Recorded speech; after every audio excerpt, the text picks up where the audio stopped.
My name is Gregory Morgan, and welcome to Love Talk. I want to talk to you today about several things, and something that I believe is prevalent in our culture, consideration or circumstance that may seem to be holding you back in your life or hindering you in your full self-expression as a human being, is actually an opportunity for your growth and development. You have the opportunity to live your life as an adult, and by that I mean as an adult who is responsible for the circumstances and the outcomes in their life, making responsible choices and taking full responsibility for the mistakes that you make in life. Like, making mistakes is okay. I would prefer to have somebody who's lived a full life and made a lot of mistakes and has learned from them, and therefore has something to share with other human beings, something to participate in life in a way that helps others to grow and develop, then somebody, I would prefer that type of an individual to someone who is always played it safe or asked somebody else what they should do, made their decisions based on what other people's thoughts or opinions or beliefs, never really having examined their own, and then played it safe so that they could fit in with the rest of society, with the rest of culture, with the rest of their family, and then now they are suffering from all of those choices that they made, which were never really authentically their own choice. They were decisions made by others, suggestions made by others, or pressure made by others from the outside. And so people have made decisions. Sometimes it's to get married, sometimes it's what religion to be, sometimes it's what political ideas to have, sometimes it's how to wear your clothes. Rather than having all of your information about how you should be coming from the outside in, my work with you here and our work at Embrace Growth in our seminars and workshops and in our private therapy sessions is all about having you learn to listen and be true to yourself so that you make the decisions and you're responsible, and when there are mistakes, you're able to correct them because you know what the decision was. You know who's responsible. You're not sitting back blaming somebody else for a mistake that you made. You're actually saying, I did this and that didn't work. Okay, let's correct that and continue along our path. Now that is really, truly the path of mastery, is to correct and continue, to choose your path and to go on your way, knowing that from your heart, from the inside out, you're going in the direction that is calling you forward. And when you make a mistake, when you step off the path, when you run into an obstacle, when you get stopped or find yourself in conflict, you're able to choose the path with the heart and continue, correct your mistakes, and continue along your way, knowing that you've learned some lessons and having learned the lessons along the way. That's what I call a path of mastery. A path of mastery is not about knowing everything about all things. The path of mastery is about continuing on your way regardless of the obstacles and counting upon yourself and from what I will call higher self or spirit or source or God. You choose your word for what fits in your own belief system, but something that you believe in, that you know is true inside, and that you listen to. You know, so many of us, and I'm guilty of this too, so overwhelmed by the abundance of information that's available to us today, from television, and from radio, and from songs, and books, and movies, and the people on the street, and you drive down the street and there's tons of advertising on the signs. Everywhere you go, we are bombarded with visual and auditory input, audio and visual input. It's like we're in this vast movie of stuff coming at us and attempting to capture our imagination, capture to play upon our wants and needs and desires, and have us want to usually purchase something or buy something. We're assaulted with billions of bits of stimuli, and it is easy to become overwhelmed, to become obsessed with that world of outer stimuli. And it really takes something, particularly in this day and in this age, to actually step back, not isolate yourself, but confide in yourself, to step back and to listen to the silence and to listen to and listen for your own deeper inner voice. I'm going to call this show, and the theme of this show, the 3 myths of loneliness. And we are at a time in history and a time in our life where I believe that loneliness is the most prevalent that it has ever been. In a world that we live in the high-tech world that we live in, even with Facebook and Twitter and all this stuff where we seemingly are connected and reaching out and being connected with the whole world, there's this prevalent sense of aloneness that we're constantly fighting against. This loneliness is due to a type of vacancy, an inner emptiness, an inner vacuum that we continually try to fill by pulling in information and speaking out information that we've recycled, basically, not our own personal thoughts, feelings, emotions, or spiritual connections for the most part. Very few people are doing that. For the most part, they're picking up bits off the news and this, that, and the other, or so-and-so said this, or this hadn't happened, and they're regurgitating it, recycling it, if you will, in an attempt to stay connected with what's happening in the world and be in the thoughts of other people. There are three types of loneliness that we're going to talk about, and they are myth, if you will. And the first type of loneliness is called a loneliness for the past. There's the loneliness for the past, for how things were, and I'll say some more about that in a minute. And then there's a loneliness for something that has not yet happened, a loneliness for things not yet occurring, that aren't yet real, a loneliness for the future, if you will, the imagined future. And then there's a third type of loneliness, and this type of loneliness is the loneliest one, if you will. And it is the loneliness for God, the loneliness for the connection with God, the connection with inner source, I will call it. Or if you don't mind, I'll use the word God because it's a word that,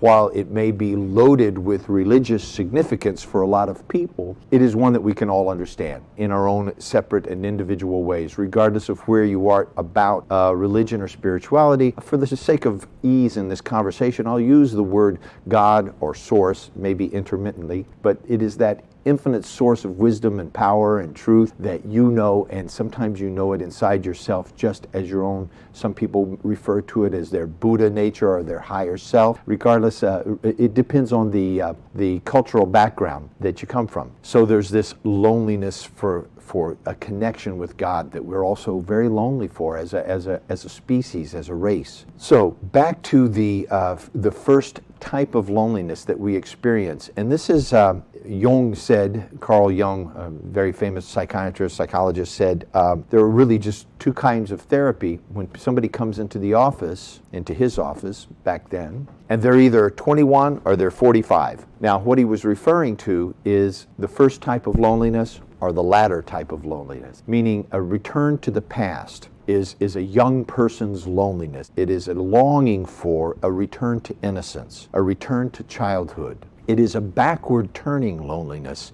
In other words, it is you're moving forward in life, but you're looking back at the past and longing for the past. And you could never go back to the past, of course. The past is not accessible to you except through memories and photos and speaking and dreaming, but you could never go back and be the child that you used to be.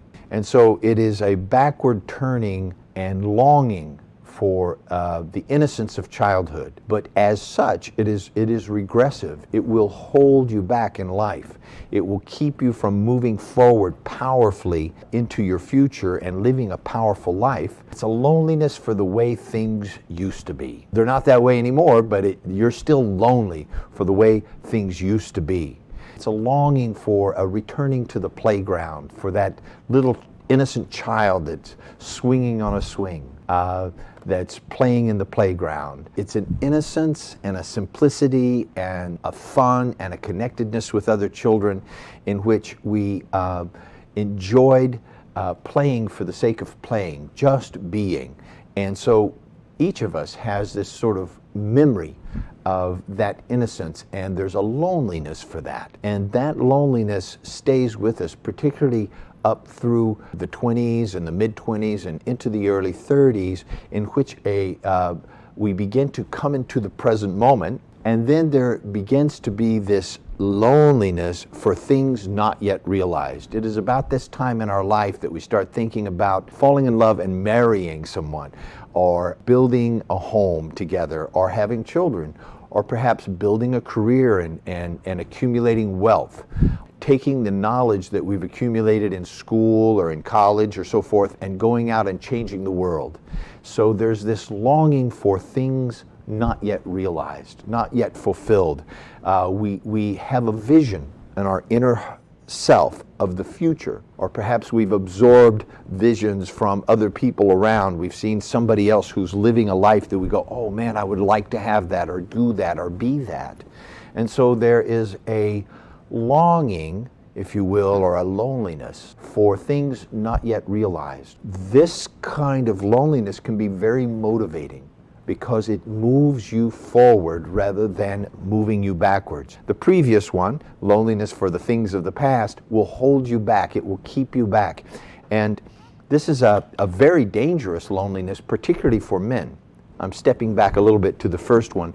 The longing for the things of the past is, because it is regressive, it holds within it a secret longing to fail, a secret longing to not be successful. So particularly for men who must compete in their careers, who must compete for a mate, if you will, compete for the woman of their dreams, compete to get the right job, to make the amount of money that they need to make, to establish a name and a reputation for themselves.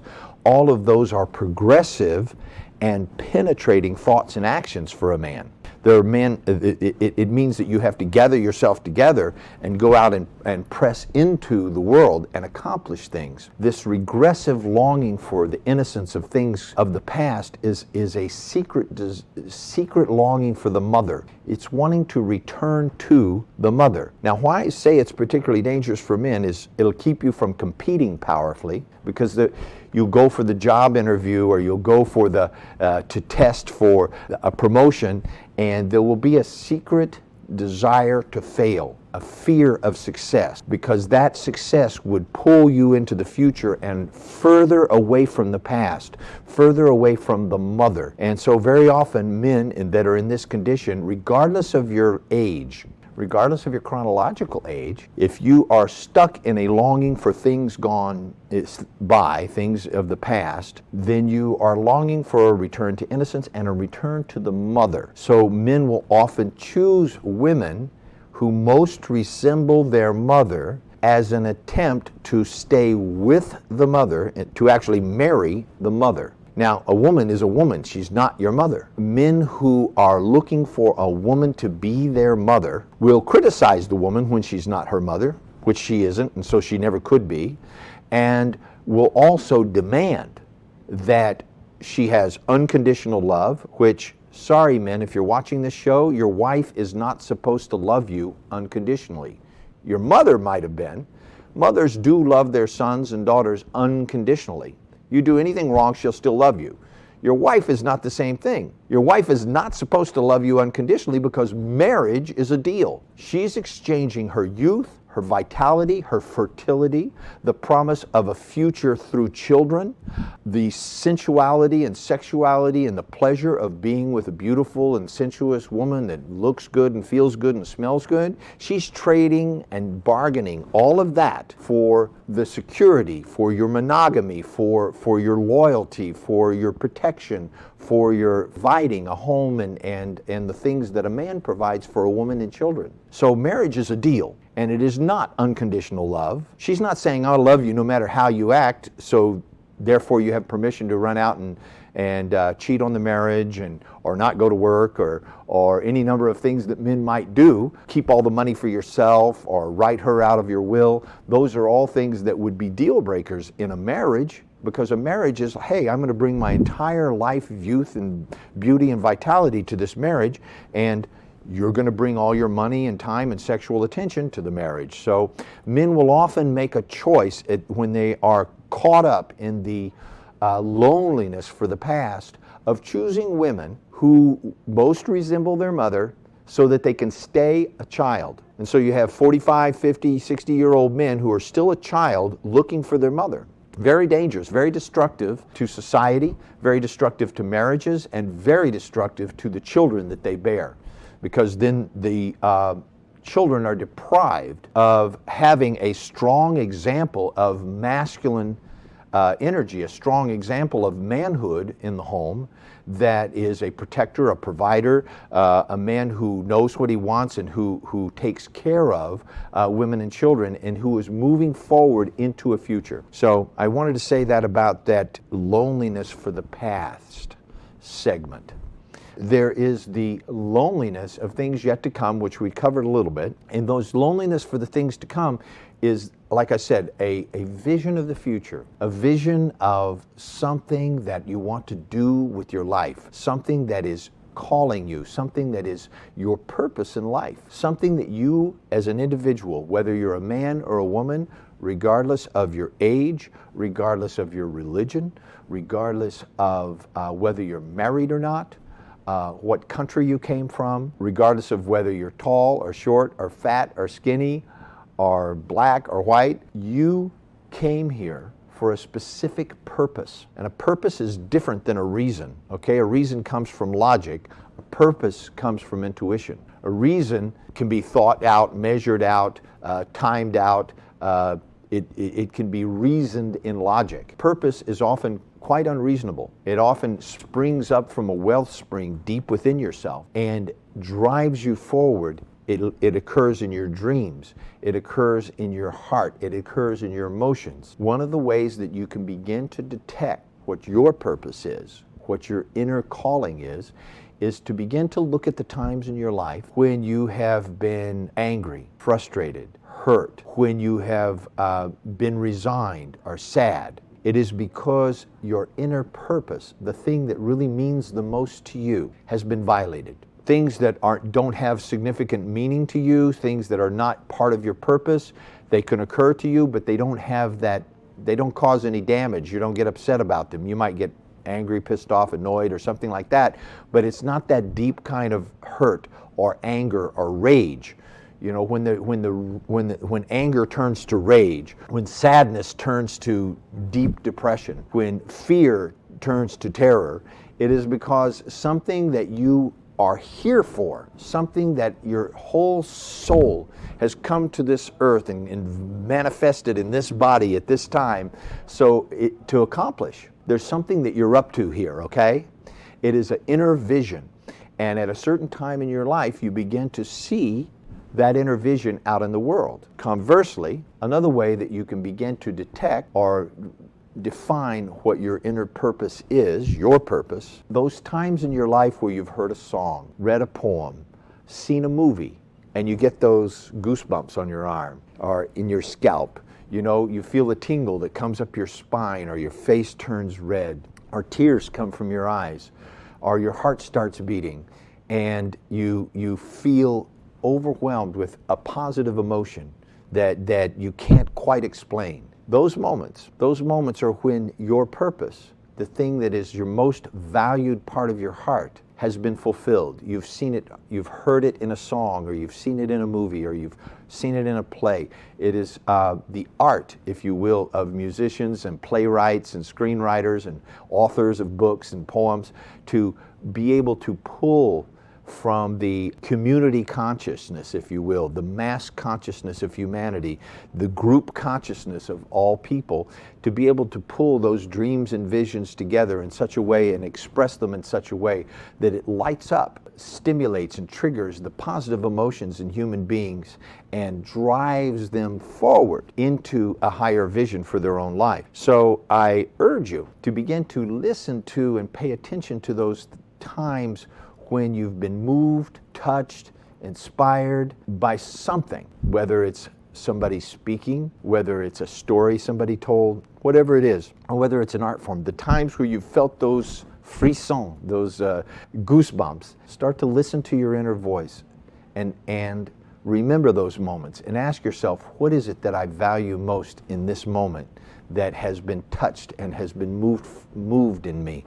That emotion means energy in motion. Emotion means energy in motion. What is it that got that energy moving?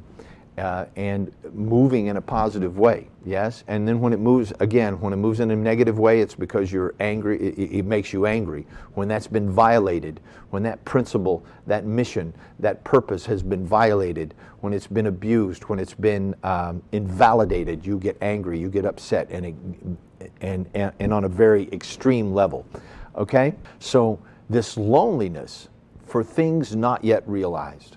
There's a loneliness for the unfulfilled vision, the unfulfilled purpose that drives us forward into life. This purpose is the shift between being held back in life and moving forward powerfully. You know, if you don't know what your purpose is in life, if you don't know where it is you're going, you're liable to end up just anywhere, to be pulled left and right, put down, blown away by the forces of life, and then you begin to experience this loneliness, which can be quite extreme. And like I'd said at the beginning of the show, these loneliness, I called the show the 3 myths of loneliness. This is a myth. It's a story. It's not the truth. You are not alone. And yet it is possible to get caught up, completely caught up inside the illusion of loneliness, inside the illusion of being separate and apart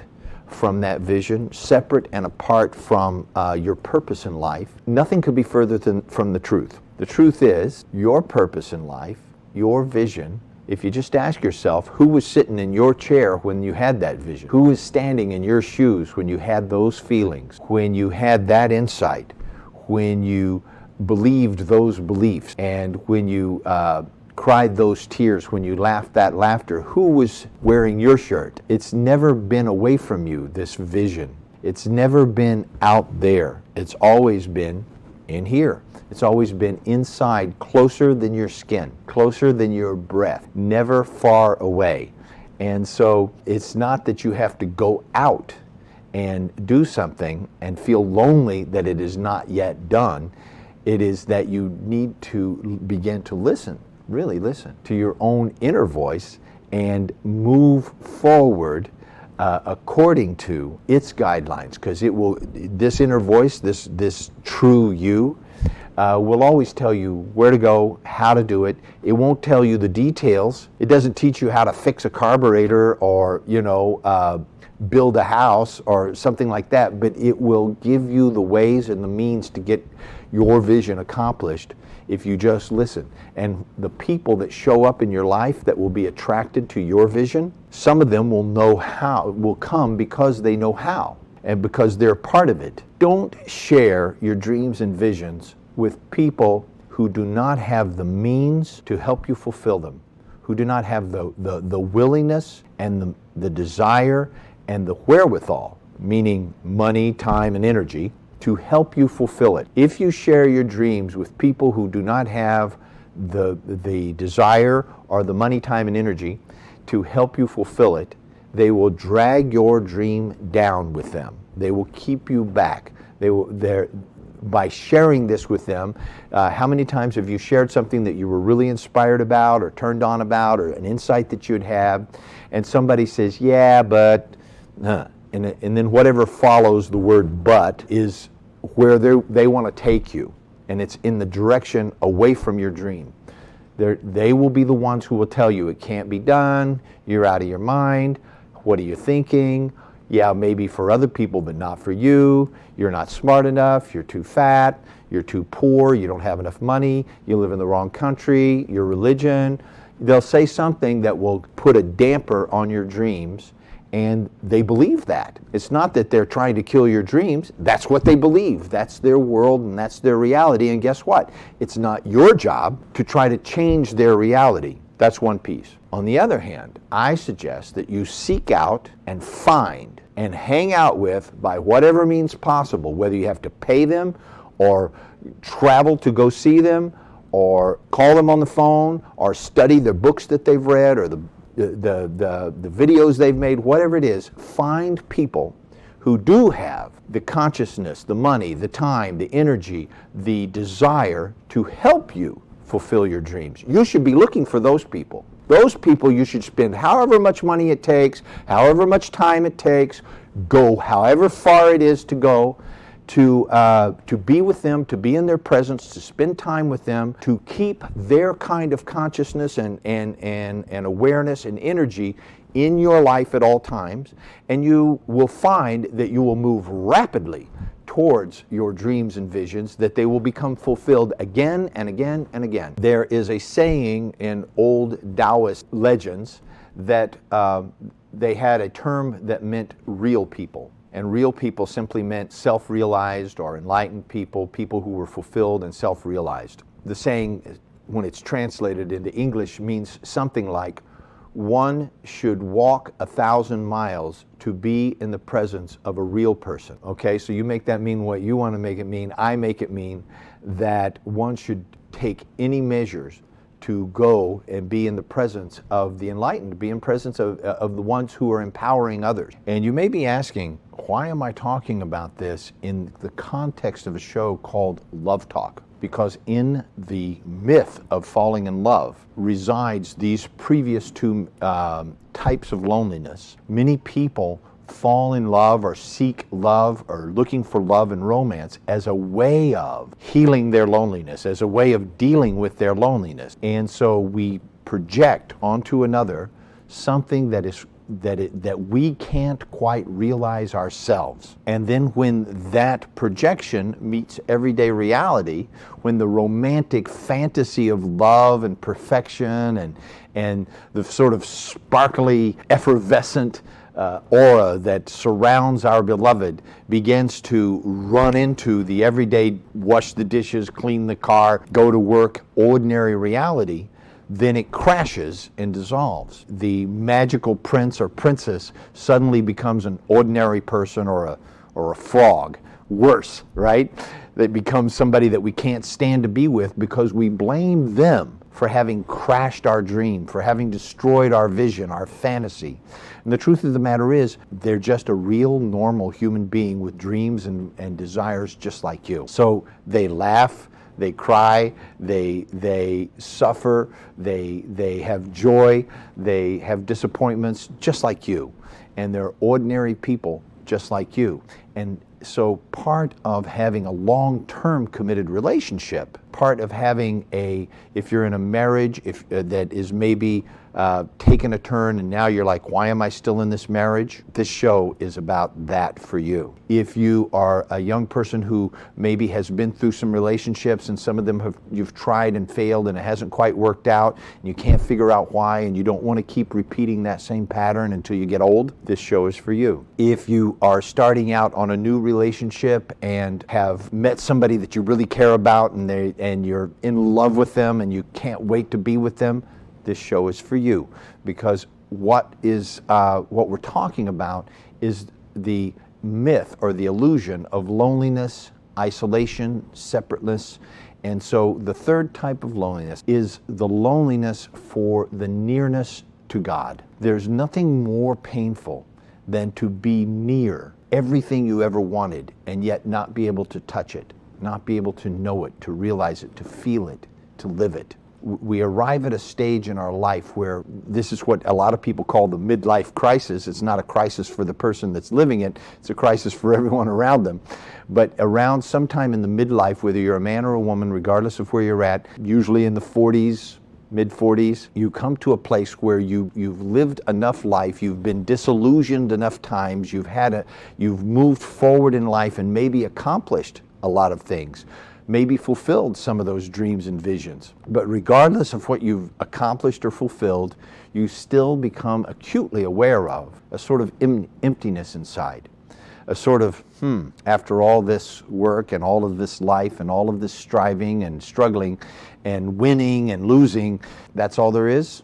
Just more of that? So you begin to feel like, well, what's the meaning of life? What is the purpose of life? And in particular, of course, my life. What's the purpose of my life? What am I really here for? I've got all this family or this accomplishments or diplomas or money or real estate or properties or things on my wall, and diplomas, artwork, whatever it is, and yet that's all there is. So there's a sort of emptiness that comes with arriving at a stage and having not fulfilled one's connection with what I will call God or source, with your more divine, higher nature. So then when you look back at the past, you begin to realize that this longing for childhood, this longing for innocence that you experienced in the past was really a longing for your connection with God. There was a time, because we come into the world connected with all there is, connected with God, and little bit by little bit over time, but usually by the time you're 4 or 5 years old,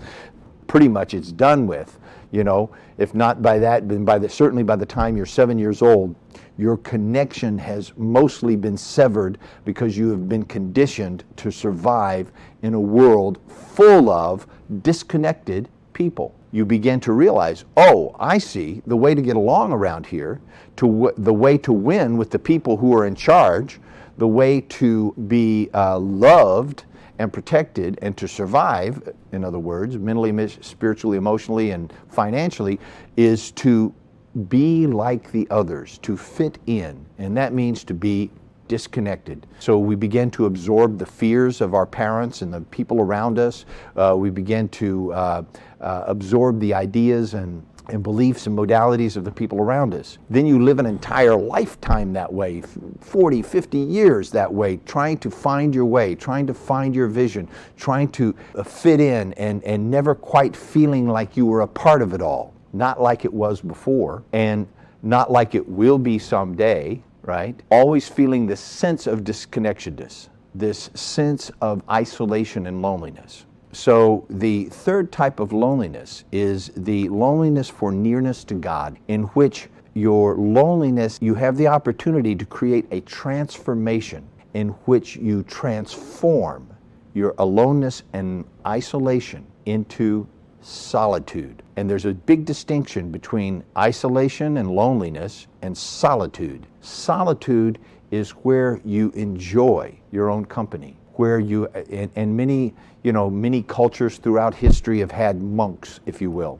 And again, I'm pointing out this because what are monks? Mostly men, right? I talked earlier in the show about how these types of loneliness are particularly dangerous for men because men need to be a particular way, have a particular attitude and purpose in life that they are fulfilling in order to be effective as husbands, fathers, businessmen. These are all talents that we as men need to master in order to be eligible for and to be fulfilled and happy inside of long-term committed relationships, and otherwise known as marriage. Women don't have the same struggles that we do. And so while this show is for both men and women, I'm addressing the fact that men have a little more of a struggle with this because of their outwardly focused nature that is designed to look for danger, either eliminate it, kill it, find some way to use it, get rid of it, run away, whatever they have to do, look for danger and either protect their family from it, and also to go out and into that danger and conquer something in order to bring home and provide for their loved ones. So there's a particular focus in men that requires being connected to their purpose in life. Now, I realize, ladies, that certainly women go out and compete in the world, they make money, and there's a lot of women saying, I don't need any man to provide or protect for me. Okay, fine, great. However, that is the masculine part of you that's saying that. It is not your feminine essence that says that. Every man and every woman has both a feminine and a masculine essence. And so in the absence of a strong masculine presence, which is what happens when a man wants a mother for a wife, there is an absence of strong masculine presence, and in that absence, a woman will begin to manifest more and more of her masculine traits. And so she will become more masculine in her essence. And regardless of whether you're masculine or feminine, a male or a female, when you're working, when you're competing, when you're in business, when you're doing your job, you are being in your masculine essence. You're competing, you're intervening, you're putting forth your willpower and accomplishing things.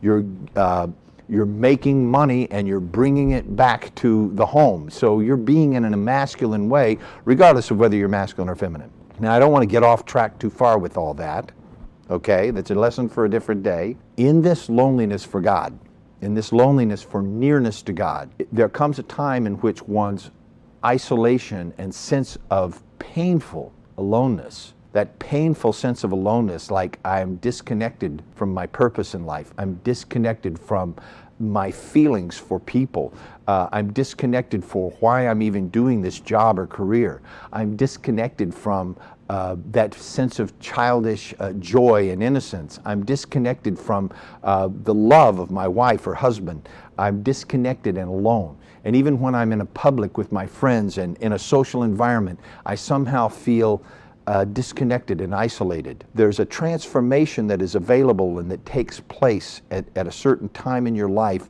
and most people in today's world is not geared towards helping you get through this transition and making it into a transformation. Most people are if you go to regular therapy or you go to self-help groups or positive thinking or any of the kind of things that you go to, the self-improvement seminars and all that kind of stuff, all of which are very, very good, mostly are teaching some way of dealing with, overcoming, coping, rising above all of these considerations, this isolation and loneliness, and finding new and better ways to be fully self-expressed and all of that. And that is great. I highly recommend all of that. It is not what I'm talking about.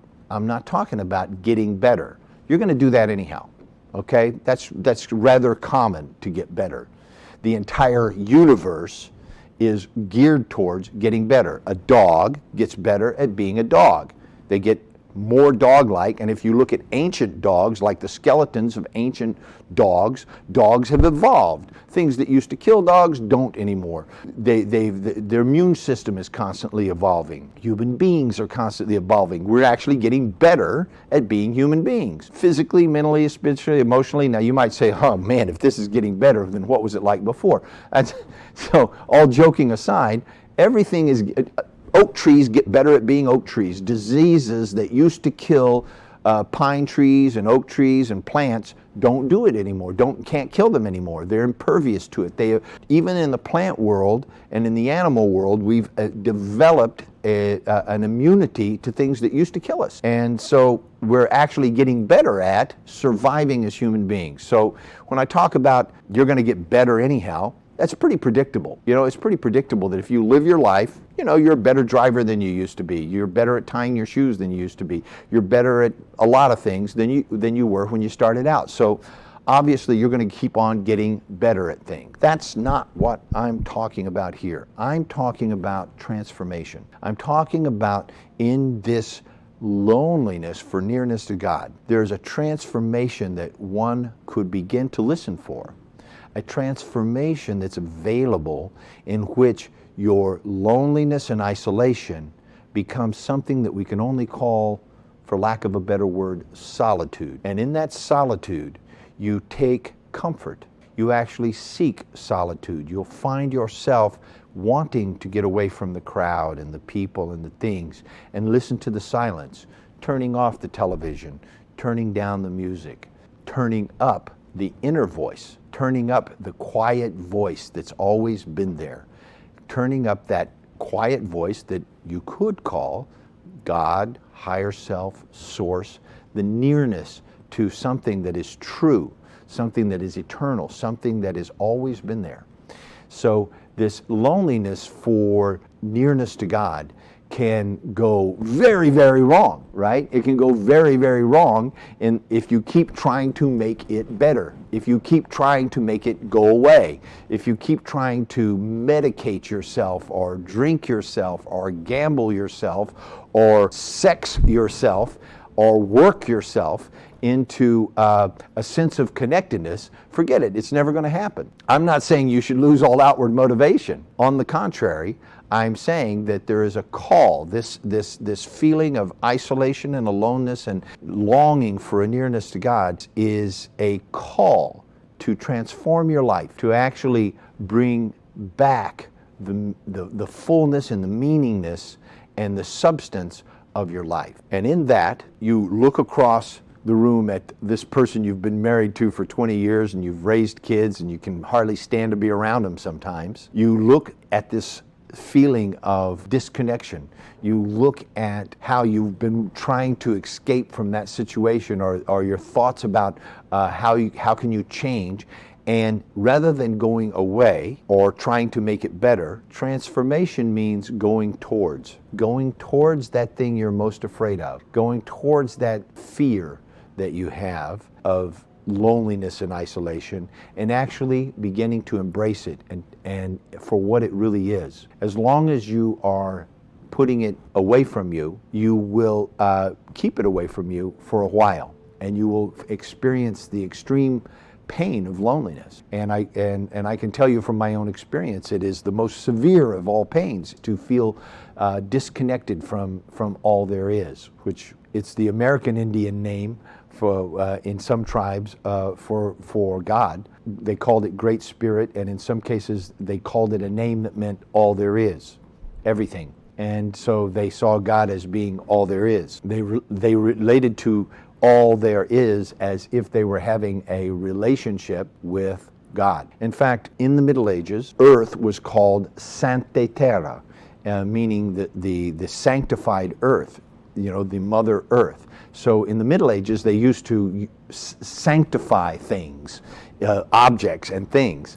And so everything had names like Saint this and Saint that, because it was they recognized the sanctity or the divinity of things, of everyday things. And so people who are very close to the earth, tribes and cultures throughout the world who have stayed close to the earth, who've stayed connected with their earthly essence, never experience the kinds of loneliness that we're talking about here. They never experience loneliness. They experience solitude, and they seek solitude as a way of connecting with all there is. I wanted to share those things about the 3 myths of loneliness with you today as a way of preparing your thinking for the next part of these series of talks that I'm going to be presenting here on Love Talk, in which I discuss the workings of falling in love and how it is a part of these 3 types of loneliness. And so the projections that we put onto another as a way of escaping our loneliness, as a way of dealing with our loneliness. One of the manifestations or the reasons why so many divorces and so many love affairs fail. So I have a few more minutes left. I have one call. This is Gregory. You're live on the air. Yes, hi, Gregory. Hi, how are you? Great. I really enjoy your shows and I learn a lot. Thank you. Thank you. I appreciate it. Here's a question for you. Mm-hmm. My daughter is going to be 19. Yeah. And she is. I could put her into them. I could name her a good girl. Okay. Good. But should I put any boundaries at this age? Any boundaries. Boundaries. Well, you should always have boundaries with everybody in your life about what works and doesn't work. Okay, so yeah, there should be boundaries. I don't know specifically what you're talking about in terms of boundaries, but goes out at night, which I know who she is with, and I know where she is. Mm-hmm. But she just hanging out with her friends. She's telling me that nobody has to report. None of my friends have to report where they are and how late they're going to be. Got it. I'm telling you where exactly I am. I'm telling you who I am with. And I am telling you that everybody is here sitting safe and sound. We're just together. Okay, so? What should I do? Should I still tell her, no, you have to be home at before midnight? Well, I think it's a little late in life to be doing that, probably. What I would recommend is ask her, what time do you think? You're a smart girl. I've given you my best. I've taught you everything I know how to be a lady and a woman, and how to be the best person you can possibly be. So in your own vision, what do you think is a good time to get home and get some sleep and be ready for another day? What do you think is a good idea? and here, listen to what she says, you know, and then have a discussion with her based on just what she says rather than your thinking and what you think. Because let's face it, at 19 years old, she doesn't have to, you know.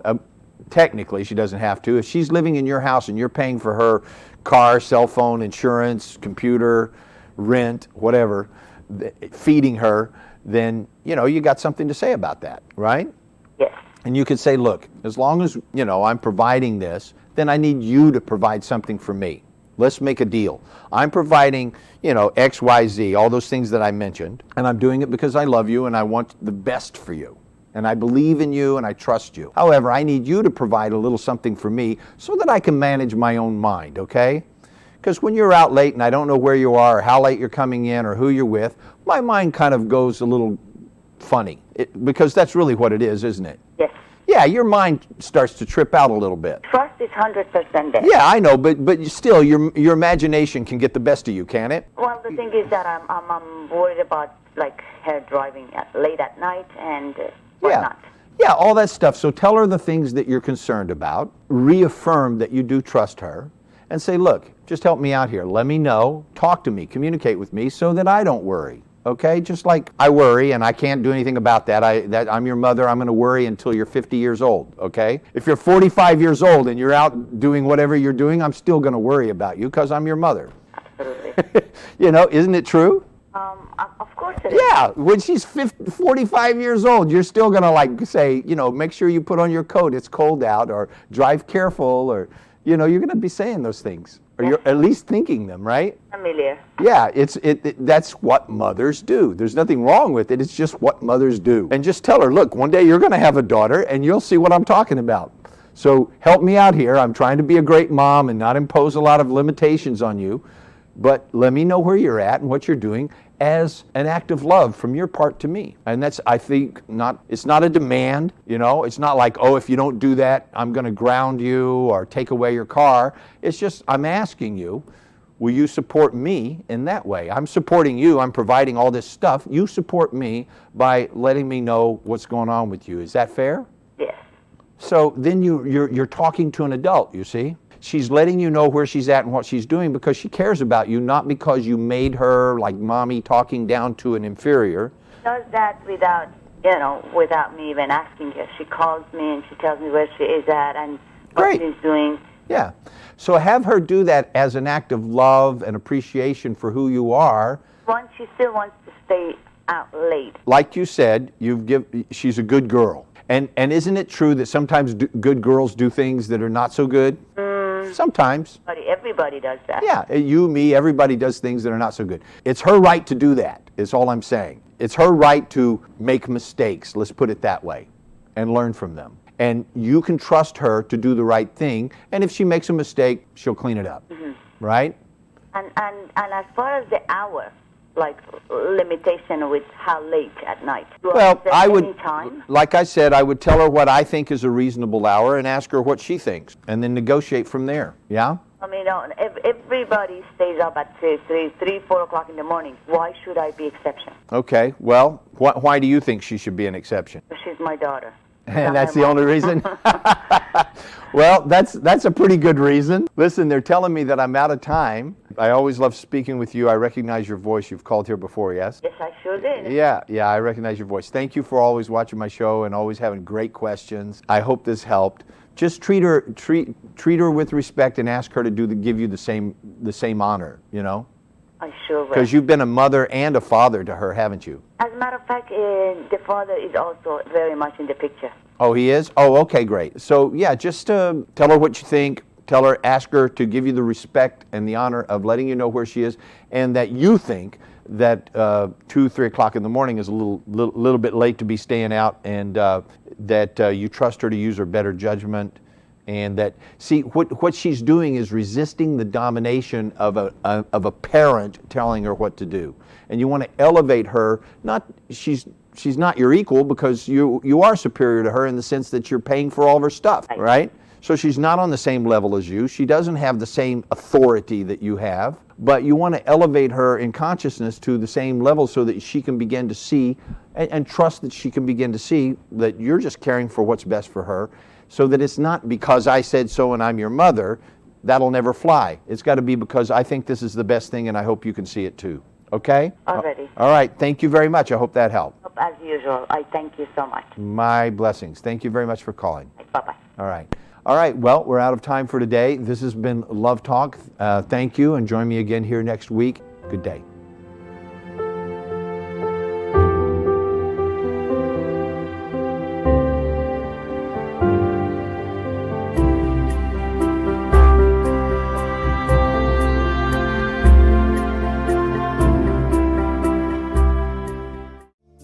یک مرد منحصر به فرد، مسلط، متمرکز، قابل اعتماد و رضایتمند باشید. کارگاه شرافت، عزت کلام و مهارت به رهبری دکتر آزیتا سایان. ایران ارمنستان 15 تا 17 آگوست، تورنتو 20 تا 22 سپتامبر، همبورگ 18 تا 20 اکتبر و لس آنجلس 13 تا 15 مارچ. برای اطلاعات بیشتر با شماره 310 460 2600 تماس بگیرید. سمینار جذاب از بیار بودن تا دلدادگی توسط خانم دکتر آزیتا سایان. اگر ازدواج کردید و رابطه اونجوری که دلتون میخواد گرم و صمیمی و پر از عشق نیست، اگر در قسمتی از رابطتون هستین که فکر میکنید میخواید اقدام به جدایی بکنید، نکنید، بیاید این سمینار. بعداً چیزایی رو که تو این سمینار میشنوید برید و در رابطتون پیاده بکنید، بعداً تصمیم جدی بگیرید. در هر مقطعی که هستید واقعاً بهتون توصیه میکنم که این سمینار خاص رو از دست ندید. به جرئت میتونم بگم بهترین سمیناریه که خودم تا حالا روش کار کردم. با این سمینار متفاوت مخصوص مجردین و متأهلین دوباره عاشق شوید. تورنتو 9 جولای، روتردام 4 اکتبر و استکهلم 6 اکتبر. 310 460 2600 embracegrowth.com. اپلیکیشن Embrace Growth. با ساختن اکانت شخصی شما می توانید وارد پروفایل خود شده و تنظیمات آن را تغییر دهید. به تمامی رویدادها و محصولات دسترسی داشته باشید. با چند کلیک برای سمینارها و کارگاه‌ها ثبت نام کنید و یا وقت مشاوره خود را رزرو نمایید. اپلیکیشن Embrace Growth را امروز از اپ استور دانلود کنید و به خانواده جهانی Embrace Growth بپیوندید. در کارگاه‌های آموزشی بانوان به رهبری دکتر آزیتا سایان خود واقعیتان و همچنین مردان را بشناسید و با استفاده از قدرت زنانه خود روابطی سالم و عاشقانه بسازید. لس آنجلس 13 تا 15 سپتامبر، ایران ارمنستان 31 اکتبر تا 2 نوامبر، تورنتو 15 تا 17 نوامبر، همبورگ 28 فوریه تا اول مارچ. برای اطلاعات بیشتر با شماره 310 460 2600 تماس بگیرید. اپلیکیشن Embrace Growth همکنون در اپ استور. با ساختن اکانت شخصی شما می توانید پروفایل خود را مدیریت و زبان مورد نظر خود را بین فارسی و انگلیسی انتخاب کنید. وقت مشاوره خود را رزرو نمایید. محصولات از جمله CD، DVD و کتاب‌ها را خریداری و دانلود نمایید و یا برای کارگاه‌ها و سمینارها نام‌نویسی کنید. همچنین شما می توانید به برنامه‌های تلویزیونی و رادیویی دکتر سایان و یا آقای مورگن به صورت رایگان دسترسی داشته باشید. اپلیکیشن Embrace Growth را امروز از اپ استور دانلود کنید.